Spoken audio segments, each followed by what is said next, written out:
Health day जो है शुरू हुआ था और ये 1 महीने तक इसकी एक्टिविटीज़ लगातार होती रहेंगी। गवर्नमेंट ऑफ इंडिया ने इसको 1 महीने का प्रोग्राम किया हुआ है।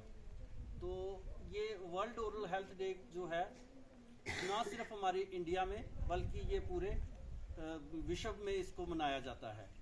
तो इसका रीज़न जो है मनाने का वो क्या है और इसकी जो इम्पोर्टेंस है इस डे की वो क्या है, उसके लिए मैं आपको अपने डेंटल पॉइंट ऑफ व्यू से कुछ बताना चाहूँगा। जैसा कि आप जानते हो कि कुदरत जो है उसने हमें 2 किस्म के दांत दिए हुए हैं। एक टेम्पररी टीथ होते हैं और दूसरे जो हैं परमानेंट टीथ होते हैं।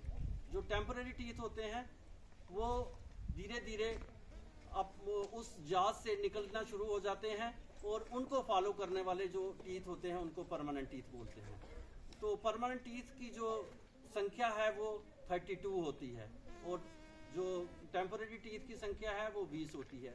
आप ये सोचकर हैरान रहेंगे कि 20 टेम्पररी और 32 परमानेंट क्यों हैं। उसका रीज़न ये होता है क्योंकि जो बच्चों में दांत होते हैं, बच्चों के जबड़े का साइज़ जो है वो छोटा होता है, इसलिए उसकी कैपेसिटी जो है 20 दांत की ही होती है, इसलिए उसमें 20 दांत आते हैं। और जैसे जैसे ग्रोथ होती है उसकी तो जाज का साइज़ बढ़ता है, तो कुदरत की तरफ से दांतों का संख्या जो है वो भी बढ़ जाती है और वो 32 होते हैं। तो मैं सबसे पहले आपको ये बता दूं कि जो फर्स्ट मोलर होता है वो 6 साल की उम्र में आता है और जनरली हम लोग जो हैं उस टूथ को अवॉइड करते हैं ये सोच के कि ये टेम्पररी टूथ है, ये अपने आप ही निकल जाएगा। और उस चीज़ को नज़रअंदाज करने से क्या होता है कि ज़्यादातर बच्चों में वो दांत जो है वो ख़राब हो जाता है और एक स्टेज ऐसी आ जाती है कि हमें वो दांत निकालना पड़ सकता है।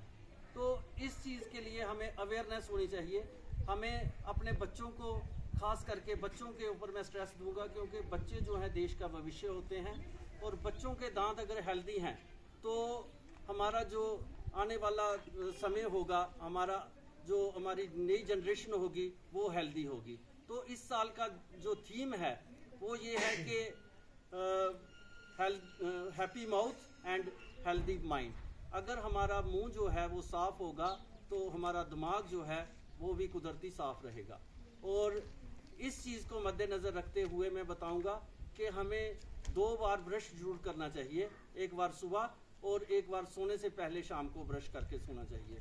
उससे जो है हमारे मुंह के जो अंदर कीटाणु बैठ जाते हैं, जो हमने खाया होता है उसके ऊपर वो सड़न पैदा करते हैं, तो उससे हमारे दांत खराब होने के ज़्यादा चांसेस रहते हैं। और ये मैं आपको बता दूं कि जब भी हम घर में ये देखें बच्चों के दांत में थोड़ा सा भी काला निशान दिख रहा है दांत को, तो तुरंत आप डॉक्टर के पास जाएं और उस दांत को इलाज करवाने की कोशिश करवाएं ताकि वो दांत जो है उस समय तक जीवित रहे जब तक कि उसको सक्सेसर उसका जो है उसको फॉलो नहीं कर लेता।